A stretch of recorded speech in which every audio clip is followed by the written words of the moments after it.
Sword Rider, Transformers reviews and toy related chat. Sword Rider, Sword Rider.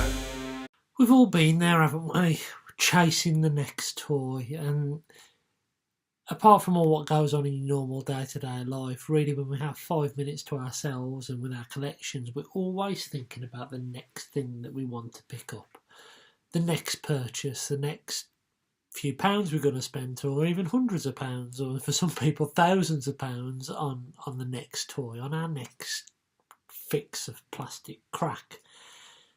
But how many of us, and I know definitely Mr. Shotton, Rudy, John, I know Collector 75 and loads of other collectors, Transformers collectors, must have items in storage they forgot about.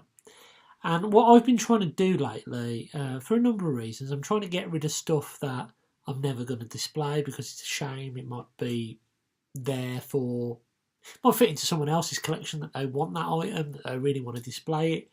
And also I've been trying to look back at forgotten toys. And one of those toys I picked up recently was Revenge of the Fallen Stratosphere. Now, Stratosphere here is a figure that I completely forgot about, completely forgot I had. I had it for Christmas one year. I think it was when they actually appeared in Home Bargains, believe it or not, and I got a few of these, and that terrible, really complicated Mixmaster that was in this line. But Stratosphere here is one that I think I only transformed him once, and I think I sat him at box and forgot about him for years and years. Until the other day when I was sorting through some bits, as I say, to get rid of, and there was Stratosphere actually in robot mode. And I thought, you know, I'm going to pick him up and put him in plane mode. And what a beautiful, beautiful plane it is. Some of these Revenge of the Fallen robots, bots from that movie are stunning. But they tend to be the ones that actually weren't in the film. They're like this one. I mean, this is based on the plane at the beginning where Optimus falls out of. And that makes sense. And it's cool that they've turned it into a Transformer. And it's wonderful, it's great, it's a beautiful, semi-accurate jet anyway. It's got some lovely Autobot logos there and on the wings. Some nice little bit of silver paint here. Some translucent windows. It's a pretty solid alt mode, but it has an amazing gimmick. An amazing gimmick. The bay opens up at the back, and out comes a tiny, tiny movie Optimus Prime. It's absolutely stunning. It's great. It's smaller than a Micromaster. It's wicked. And as I say, he falls out the back there. So you can reenact that scene at the beginning of the film where Optimus drops down, and yeah, the rest is history. So, Stratosphere here is a pretty solid bot in alt mode with a nice little gimmick and a little, almost, I don't want to say Power Master, but it's almost got that vibe that you can fit Prime inside and drop him down. Really, really cool. And here is Stratosphere in his robot mode. And it's so silly, it's wonderful. I really, really love and dig that head sculpt. It's stunning. I like the almost like blood tears running down his face. I think that's really cool. I like how the head pops out. I love the transformation of the chest. He's so tall. So tall. I mean, next to a current Legends figure, you see the size difference. He's a big Voyager, this guy. A really big Voyager. His backpack, oh, it's worse than that MP2 Bumblebee. It's massive. You've got two big wings sticking out the back. You've got half a plane just chilling out on the back.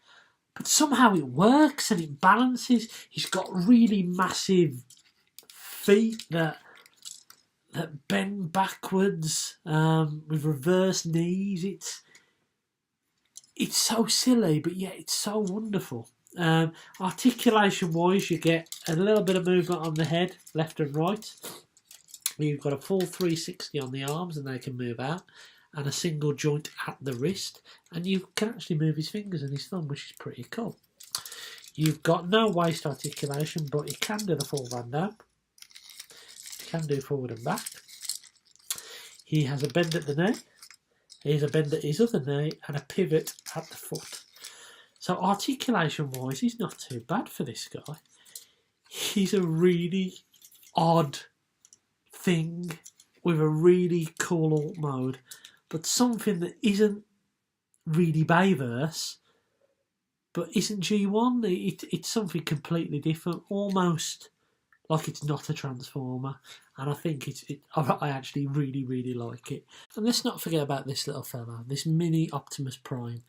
He does transform, even though he's a little bit fiddly, because he's so small.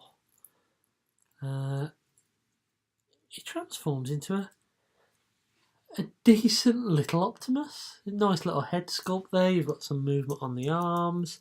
You've got some movement at the foot. You haven't really got much articulation with him, and his silhouette's a little bit dumpy. So Stratosphere and Optimus here are two of my forgotten toys. Toys in storage that I forgot about, and I'm happy I found, dug out and had a play with. So why don't you go and rummage in your storage crates up your loft, or in your attic, in your shed, wherever you keep your toys, and pull out a toy you haven't found for a while, give it a play, and let me know what you find. I've been Zort Rider, and I'll catch you again soon.